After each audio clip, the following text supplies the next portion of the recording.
Hello, and welcome to Unabridged, the weekly podcast where teachers take on books. This is Sara. Join us for bookish episodes and a monthly book club pick. This is Ashley. Find us on Instagram, Facebook, and Twitter at Unabridged Pod, or go to our website, unabridgedpod.com, where the books we read are linked for purchase. This is Jen.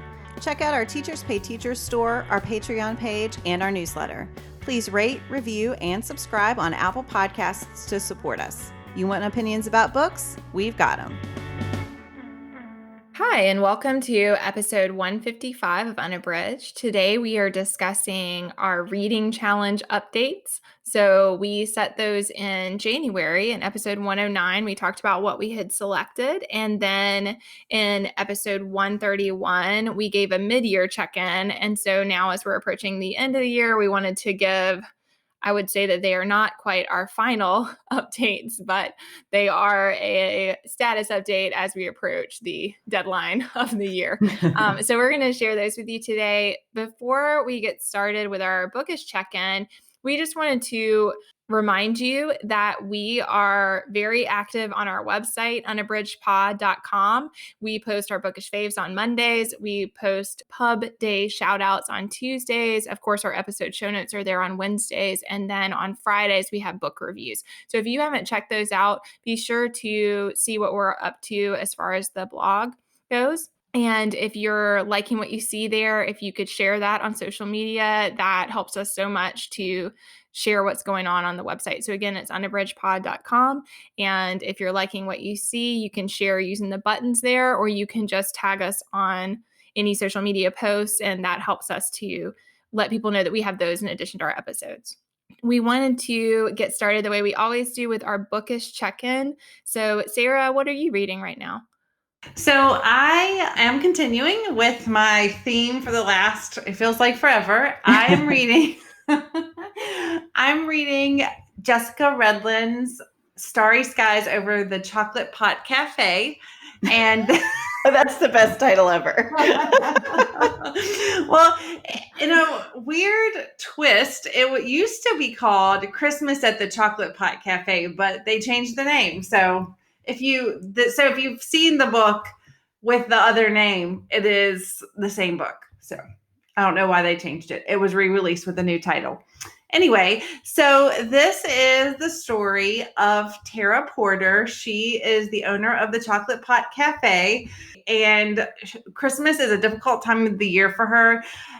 I haven't gotten too far into the book, but I just know that this is a difficult time and she has some secrets weighing her down. I don't know what those secrets are. And so basically from what I can tell from reading the summary on the book jacket and just what I've read so far, she has closed herself off to letting people in, and she is going to have a journey where she figures out how to let people back in. And again, this is a nice, cozy book that seems to be the theme of my fall and winter, and I'm here for it. So that is Jessica Redlin's Starry Skies Over the Chocolate Pot Cafe.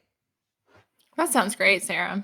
Sounds like a good one. What about for you, Jen? What are you reading? So I am reading one. Okay, let me just say, I was hoping to have this one done for this episode because I'm reading it because of Book Riot's Read Harder Challenge, which I will talk about soon. And I was desperate to have one more checked off my list.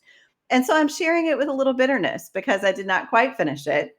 I am still currently reading Edward Lee's Buttermilk Graffiti, A Chef's Journey to Discover America's New Melting Pot Cuisine. I am really loving it. So I am skipping all the recipes because, as I've established on the podcast, for many years, I do not cook. I love my husband. He does all the cooking in our home. And that's not the only reason I love him. But anyway, but this one is just a great reflection on the history of cuisine. So Edward Lee he sort of found his beginnings as a chef in New York City, but now he lives in Kentucky. And so that's where the title comes from, Buttermilk Graffiti. He sees these two different threads of his life coming together. His ancestors are from, I believe his parents immigrated, but I'm not positive, from Korea. And so he talks about the way he brings all of these different parts of his identity, his Korean ancestry, that sort of New York sense of food and adventure, and then just some Southern cooking to his restaurant. And he wants to find other chefs in other parts of the country who do the same thing. And so each chapter is this little essay of him going to explore a different place in the United States, meeting different people, but they aren't the traditional cuisines of that region. So there's a part that was very dear to my heart where he's in West Virginia and he's talking about pepperoni rolls and where that tradition came from, why that's a big part of the Appalachians. And he talks about slaw dogs or West Virginia hot dogs or whatever you want to call them. It's just really interesting. He's a great writer. And I think the threads that he is pulling through that are on the surface about cuisine, but are really about culture and heritage and identity, both as individuals and as a nation, are just really fascinating. So that is Edward Lee's Buttermilk Graffiti, and I am just loving it. That sounds great. That sounds really fascinating. Is it I know it's a part of the Read Harder challenge, but I feel like it's a book that I would love. I think both of you would really like it. The Read Harder part is just the categories that you are meeting, that you're challenging yourself to read categories that you would normally read. And I'm definitely doing that since this is not something I normally would pick up. But yeah, I don't think it's a hard read at all. I think you all would love the recipes too, since you all do cook. But the essays themselves are really beautiful. I'm finding them to be really poignant. So yeah. That sounds great. Ashley, what are you reading? So I am reading Sofia Segovia's The Murmur of Bees, and I am actually both listening to this one and reading it on the Kindle, and that is working really well. I don't do that very often. I don't have the Whisper Sync stuff, and I find that often I listen to things on audio because I don't have access to them as a print copy, so that's part of how I choose to listen to it on audio. But I had this one already, and it's been nice to have both. So that has been a good experience, but I am absolutely loving this book. I chose this one for part of the challenge. This is a work in translation, and it is her first one to be translated. She is a Mexican writer, and it is lovely. It is complex. I was thinking about how to give a check-in on it, and it's pretty difficult to summarize easily, but because there's a lot of characters and there's a lot happening, but it's a really rich story. And I would say at its core that it centers on Simon Opio, he is at the center of a lot of what's happening. And he is this fascinating character. He was found by... So there's this wealthy landowner family, Beatrice and Francisco, who are they're a big part of the story also. And so they have all these people who work for them and those kinds of things. And so a lot of the story centers around what's related to their family. But one of the people who is with them on their property gets a sense that there is a baby out there who needs help, basically. And so she goes and finds him. It has been abandoned as far as they can tell. He is disfigured and he has a blanket of bees on him as an infant. And so she returns with this infant and cares for him, Nana Reja, and she's kind of her own legend of really has been with them a really long time. She is part of the fabric of the land. Anyway, so she's a kind of mystical person. And then she finds this boy, Simon Opio. And because of his deformity, he does not speak, but he is this really fascinating character. And he has a sense of he just has a very kind heart. And he has this amazing relationship with the bees who stay with him throughout his life. And in a lot of ways, he understands things about the world that other people do not. And he uses that understanding to take care of the people around him. And so it's just a really sweet story we've talked before about, he's not the narrator, but we've talked before about child characters who have that precociousness and awareness of the world. And he's definitely in that category. Obviously, there's some magical realism in the story as well. And I am really loving it. I will say it takes place in the early 1900s. And so it's set amid the Mexican Revolution and also the influenza of 1918. And of course, when she was writing the book, we were not in our current time. That's not the focus of the book, but I would say for people, I love it. It is not a heavy story. It's a beautiful story that is richly told, but there is a haunting feeling of some similarities between now and 1918 that, of course, Segovia would not have known when she was writing it. So there's kind of that prophetic feeling of some of the things that she's describing that we are experiencing in our society, which I found fascinating and I did not mind, but that is something to be aware of because, again, that's not the focus of the book, but it is eerie, some of the similarities. Anyway, I am fascinated by it. It just reminds me of how much I love the works I have read in translation, and that often books that are translated are really great. And that's part of what leads to them being translated. So I'm so glad that I'm reading it. I really love it. And I love the tone. I love the atmosphere, and I love the characters in it. It's really well done. So again, that's Sofia Segovia's The Murmur of Bees. I really want to read that. That's on my list. And to wrap up our Bookish Check-in today, we are thrilled to have Sally with us. She is one of our Unabridged ambassadors. You can find Sally on Instagram with the Bookstagram community at Phoenix Lib. That's Phoenix Lib. We'll link to her handle in the show notes.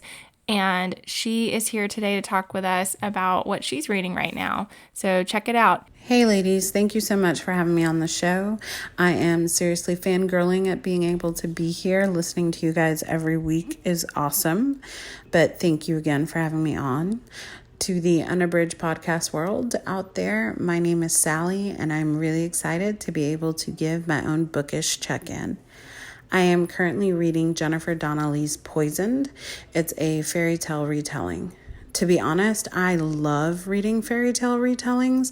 They really give new perspectives or side views that I hadn't thought of before, or kind of backgrounds that I hadn't seen or thought of. I really, really enjoy them. So when I saw this one after I had read Jennifer Donnelly's Stepsister and enjoyed it, I was really excited. So when you start reading it, and I promise I am not going to give away any spoilers, but when you start the book, it's Sophie, our princess, in the woods with her huntsman. So she's got her protection to keep her safe. What happens when your protection is the thing that's not safe? The reader literally gets slapped in the face with the huntsman throwing her down and cutting her heart out.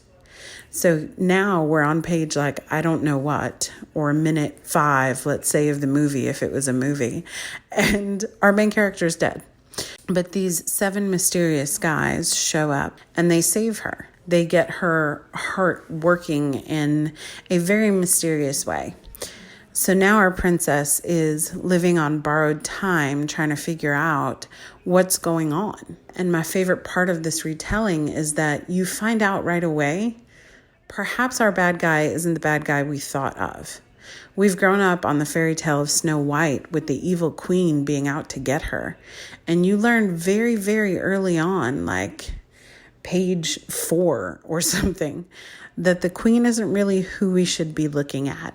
There's someone else pulling the strings behind everything. So our princess is going to really be going on this journey of trying to figure out what is it that is evil in her life and who she should and should not be trusting. It's a really great retelling.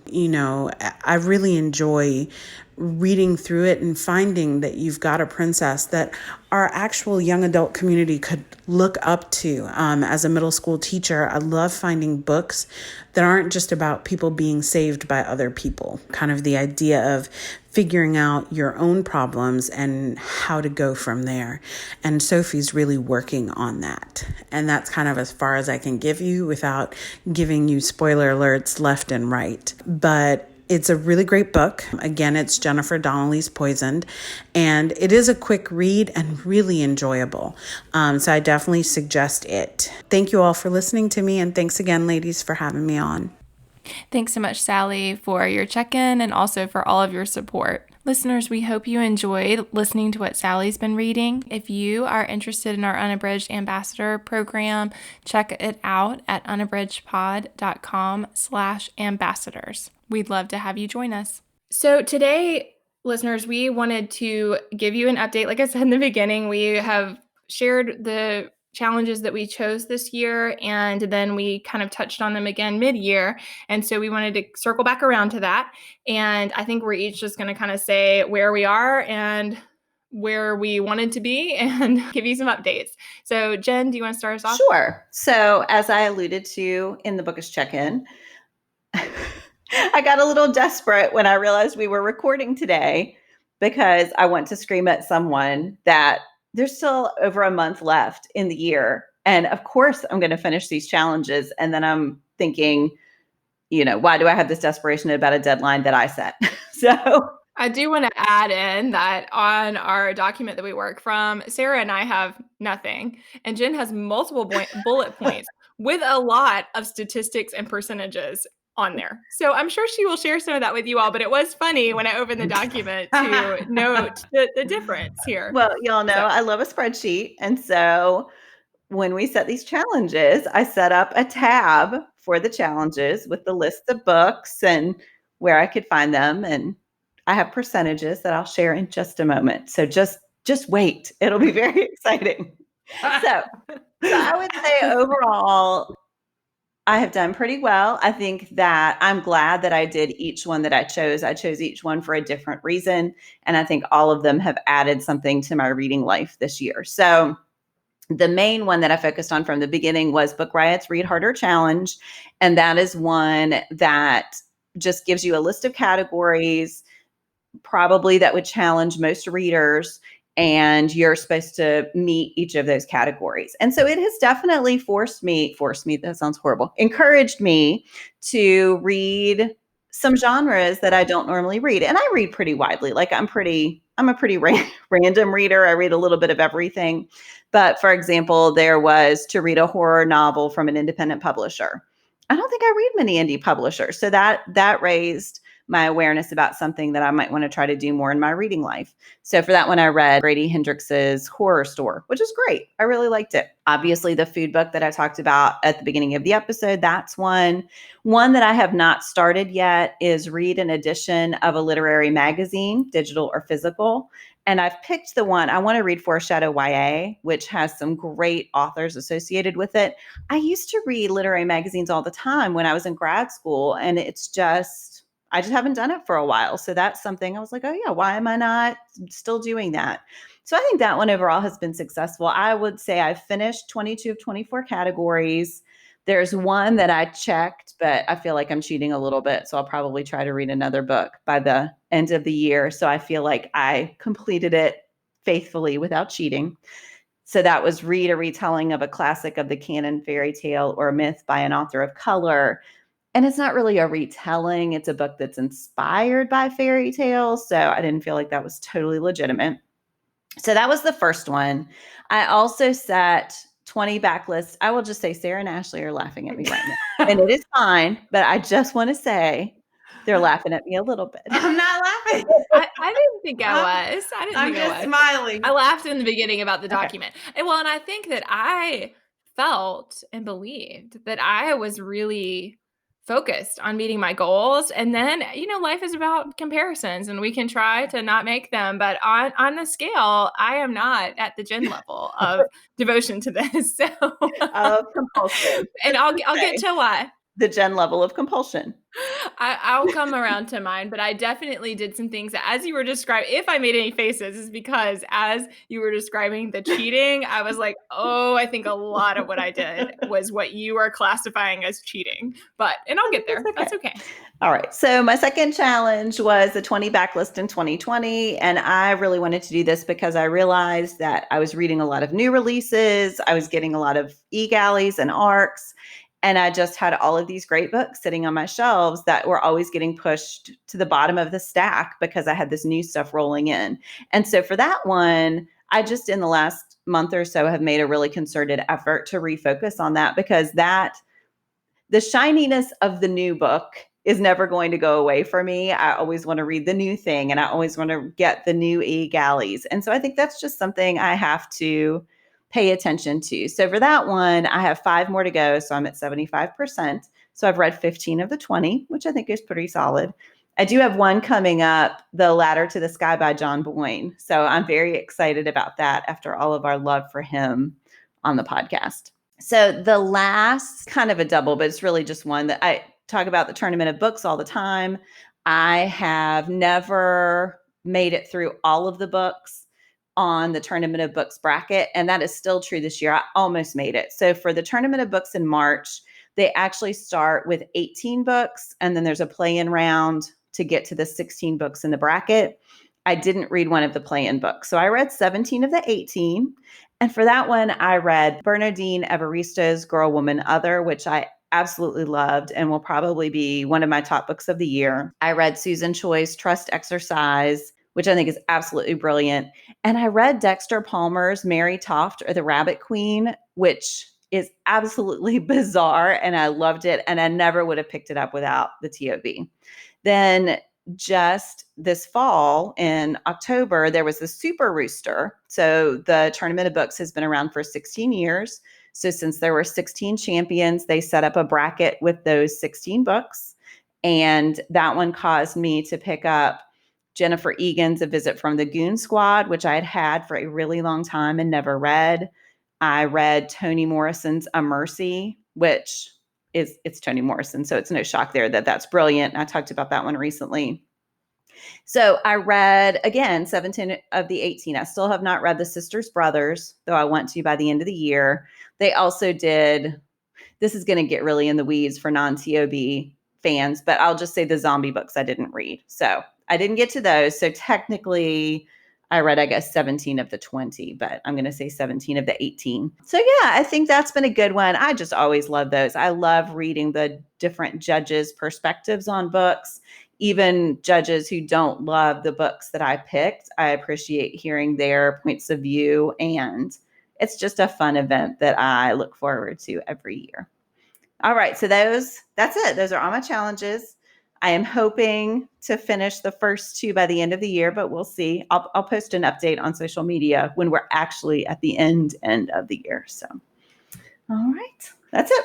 Yeah, Jen, that sounds great. And I like that reflection on, I do think, if the goal is for us to push ourselves to read things we wouldn't normally read, it's helpful to have some of these things in place. Because I think for me too, that I have read some stuff that I might not have made time for otherwise. So I really like that part of doing the challenges. What about you, Sarah? What are your updates? So I'm just going to keep it real. My challenges were Beat the Backlist Reading Challenge from Novel Night, and also along with the Unread Shelf Project, which I was just trying to read. So on Unread Shelf, I have done abysmally. What I have realized about myself this year in times of crisis, reading is really difficult for me, and I feel like I've been in at least mild to major crisis, like we all have all year, and it's really difficult for me to concentrate on reading. And when I do read, it's really hard for me to read things that are difficult. And I feel like we pick out a lot of books that are awesome for the podcast, but deal with very heavy things. So like outside of my podcast reading, I feel like my reading has been very small. So I don't have any statistics. I only know, and I also know that I did not want to buy new books, but I did this year because I only had a lot of like literary fiction and really heavy books. And so I've purchased, like, for example, that chocolate pot one I talked about. So that's where I'm at. I haven't done very well. And I think I do think that for next year, I need something more specific, because both of these were just I thought it would be easier to complete because they were so general and I could choose what I wanted. But I think for me, I need something that is more specific and more driven by like finding a particular book in a particular category. So I think that if I do a reading challenge again, I will do something that is a little bit more like I need a little bit more direction. Mm-hmm. I cannot be trusted to motivate myself. So upon reflection, I have learned something from this reading challenge. However, I feel very embarrassed that I didn't do very well, and I have to report it to our listening audience. So, but not bad enough to try to fly through any books. So, I mean, we can only hope that 2021 is not as much a complete crisis from day one. yes. So, yeah, everything will be easier, right? Yeah. Well, let's hope. Well, and I'm sure you're not alone, Mhm. Sarah, in having plans, reading, and otherwise derailed. So I think that's consistent. I mean, we've certainly seen on Bookstagram that there are some people who the changes meant that they were able to read a lot more. And then there were others for whom it meant they were reading a lot less. Mhm. So I think we see kind of both things happening. Well, and I also think too, what I've realized about myself, it depends on what kind of, because I've been in like crisis mode before in my life about other things. And sometimes I want to totally disengage from everyone and only want to be in a book. I remember one time after I had my daughter, my mom was here and I had a lot of postpartum depression and she sat with me the whole day and all I did was read. I didn't talk to her. I totally disengaged. So I think it's like, it just depends on what it is. And so, and who would have known? I never knew that I was going to have to know what my reaction to a pandemic would be, but apparently it's not to read. So there's that. Okay. I feel like I've divulged enough. So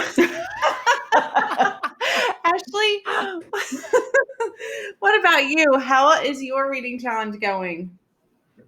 Yeah, so I also had a lot of adjustments as far as when we switched to being home, and a big impact for me was the loss of audiobooks. I really relied on listening to those, and Sarah and Jen always tease me about how fast I listen to them. So I run them on like super speed, which I love, and then consume them pretty quickly. And now that I do not drive nearly as frequently, and we're not driving around from school to school for our job, it has really impacted my listening experiences, which means that my total book consumption I had to make some adjustments for that. But over time, I think that that's all worked out for me. I have gotten better about listening at home sometimes. Like I will make a point to put headphones in and when I'm doing the laundry or things like that, which normally I don't prefer. But that was a way to kind of incorporate more. And then I've tried to adjust as far as Kindle and print books to compensate somewhat. Anyway, all that to say that I chose the Modern Mrs. Darcy challenge, and I was really pleased with that choice. I think it was a good fit for me because, like Sarah said, this one is more specific than some of the really broad ones, but not quite as specific as like the Read Harder challenge that Jen chose. So in that sense, it worked pretty well for me. It has 10 categories, and then one of those categories is to read 3 books by one author. So I mapped it out. I will try before we release this episode to have a diagram of what it looked like in the beginning and what it looks like now, because that goes around to what Jen might classify as cheating. I had a plan, and then I've had to multiple times adjust that plan to accommodate what I've read, but I'm still working toward meeting the categories. So for example, when I chose the 3 books by the same author, my candidates were Morrison, McCarthy, and Marilyn Robinson. And now I have Jenny Han down as the person for whom I've read 3 books. I love Jenny Han. However, it is not literary fiction in the same way that Cormac McCarthy, Toni Morrison, or Marilyn Robinson are. But I've had to recognize that about myself, that I had these really lofty goals. And then the dumpster fire started happening. And I had to think about how I could still achieve some of these goals in a more manageable way. And sometimes, like for another one, I wanted to read for the book published in the decade you were born, I wanted to do one of Marquez's books, but I don't have that here in the house. And so I wound up switching to the House of Spirits because that's what I have. So like I said, I've made some adjustments for ease of access, but also I've adjusted my expectations as far as I did read one of Marilyn Robinson's books. I read Housekeeping, which I loved, and I wouldn't have read it if it hadn't been for this challenge. But I have Gilead that I want to read, and I also have Lila. So I felt like I have those in play, but in order to finish, like Jen said, we do still have time. I am going to meet every category, but in order to finish, this month and next month, I think I have 2 that I need to do this month and 2 that I'm going to do next month to wrap up each of the 10 categories. And I feel like that's feasible, but then I have to give up some of the things like the Robinson books. I probably won't get to those other 2 this year, but I've really appreciated the challenge. And like I said, I think that one was a good balance for me of not super difficult, but it is pushing me. I mean, The Murmur of Bees is a book I would not have read. I am absolutely loving it. It had been on my TBR radar for quite a while, but I wouldn't have made the time for it. So I have appreciated that part of the challenge. And it also has made me pay a little bit more attention to my reading, which I think is always a good thing also. So that's where I am with that. I also wanted to work on... Can I just interject really fast? I don't think that's cheating. I will just say, I think changing your plans is not cheating. I meant cheating because... it didn't quite meet the category? Is that why? The category. Yeah, because it said a retelling. And I just think a book that's loosely inspired by fairy tale tropes is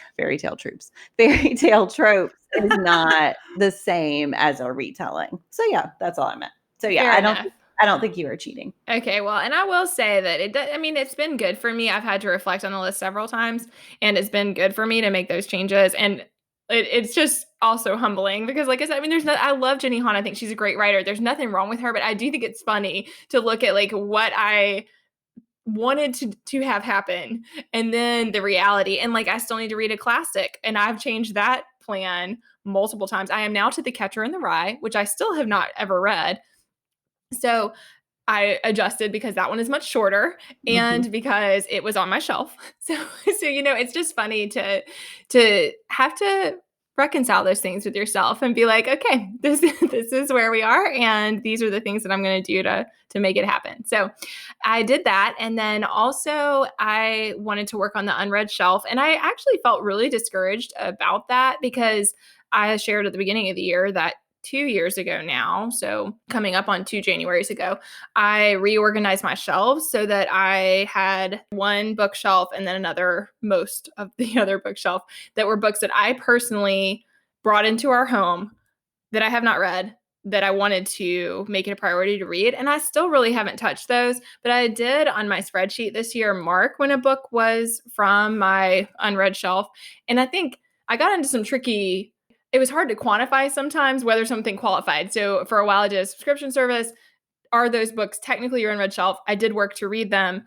They were new to me. I had purchased them, but they weren't exactly on that shelf. So that kind of thing. But when I counted it up, I had 15 that I have worked through from that I would consider unread that I have purchased one way or another. And then I also went back as I was preparing for this and marked all the ones that were borrowed that I read, and I had 12 of those because I had really prioritized reading books I've borrowed, because I have borrowed books, particularly from Jen and Sara. I have a few from other friends, but largely Jen and Sara, that are, I've had them. It's disgraceful how long I've had them. I've had them. They probably forget that they owned them because they're like, this book is dead to me because I'm never going to get it back. And I don't want to be that person. So I'd been prioritizing trying to read some of those this year. So then I went through my chart and counted those up as well. And I was like, oh, all in all, that I'm glad that's a time where it is nice to look back. And I do feel like I made more progress than I thought I did because I didn't really touch those 2 shelves. So, there were things in my room that I wanted to read. There were things I had borrowed from either of you that were on a stack somewhere that I wanted to read. And it was nice to feel like I had made more progress than I thought in that category, since I still haven't gotten to that shelf. So yeah, I think those are my updates. I'm okay with where I am on it, and I wish I had completed it. I still have more than I should for the amount of time we have left in the year, but I think it's doable. So yeah, that sounds great. I look forward to being surprised by what books Ashley returns. I have so many of yours, my friend. That's hilarious. I already gave her like I had a paper bag full of books to return to her, and I still have a frightening number of them lingering. So, well, as has been established many times before, I do have a slight book buying problem. So I am more than happy to share because it makes me feel a little more virtuous about the way I'm spending my money. Which is like, I am an amazing recipient of this because I probably have read more books that are owned by Jen than I have books that are owned by me. That is the truth. That is the truth. I think that is very likely because the books that Jen has, I want to read. And a lot of the books that we own, our house is full of books, but it's books that they go back to what I desire to be as a reader versus who I really am as a reader. And all of them are good books. I mean, all of them are good books, but I do think, it's what you were saying, Sarah, that a lot of the ones on my shelf are literary and fiction. And I know I'm going to enjoy them, but I'm not going to pick them up one after the other after the other. Right. So. Yes. Whereas YA fantasy, I could read that. I could read that back to back to back. So, okay. So for our Give Me One today, we wanted to wrap up with a favorite holiday song. So, Sarah, what's yours? So I know this will become is not a shock, but I love holiday music and holiday songs, and it's really hard for me to pick just one. But I grew up going to church and really appreciating the hymns that we sing at Christmas. And my very favorite song is "Oh Holy Night." And when the first few chords of that song start, it's just like my heart flutters. I love it so much. And I love so many renditions of it. Amy Grant has a rendition that I just think is amazing.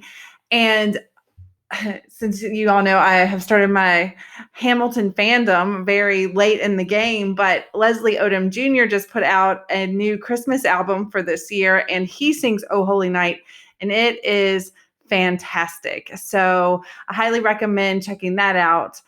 But I just love that song. I think it's beautiful. I think the arrangement is beautiful. I love the words. And as a Christian, it means a lot to me. So I just love that song. And it just takes me to this really great place. So I love listening to it. Awesome. Yeah, that's a beautiful one. Mm-hmm. What about you, Jen? What's yours? So I really like Christmas music too, but I will say the first one that popped into my head is "Do You Hear What I Hear?" And when I was little, even, we would sing Christmas music in music class. And I'm not a great singer, but I love to sing. And I loved to sing that one. I just felt like I was the best singer in the world when I was singing that song. So I just really love that one. It has a lot of good memories associated with it. I think it's really sweet. And so, yeah, that's my pick. What about you, Ashley? I also really love them. I played the piano growing up, and so I played a lot of the Christmas songs and still do. Those are probably the ones that I play the most on the piano because I don't play a whole lot these days, but there are times that I'll play, but around the holidays, I really still love to play them. And I like all of them in the minor chords. So "What Child Is This" is the one that came to my mind that I just think is really beautiful and is so lovely. I like the lyrics. I like the way that the song sounds. But in general, the ones that I've always liked the best are kind of the slower moving ones and also the ones that are in those minor chords. So, well, listeners, we would be interested in knowing if you did a challenge this year, and if so, how it went for you. And if you didn't do one, we'd also be interested in knowing if you're thinking about doing one for the future or if you've done any in the past that you liked, because we will be revisiting this, I think, for 2021. So we can check that out. So yeah, thanks. Let us know on social media, and thanks for listening. Do you have comments or opinions about what you heard today? We'd love to hear them. You can find us on Instagram, Facebook, and Twitter at Unabridged Pod, or on the web at unabridgedpod.com for a list of ways to support us. We'd like to thank Jared Featherstone, who composed our theme music, Strings of Light, and Katie Amy of Amy Photography, our podcast photographer. Thanks for listening to Unabridged.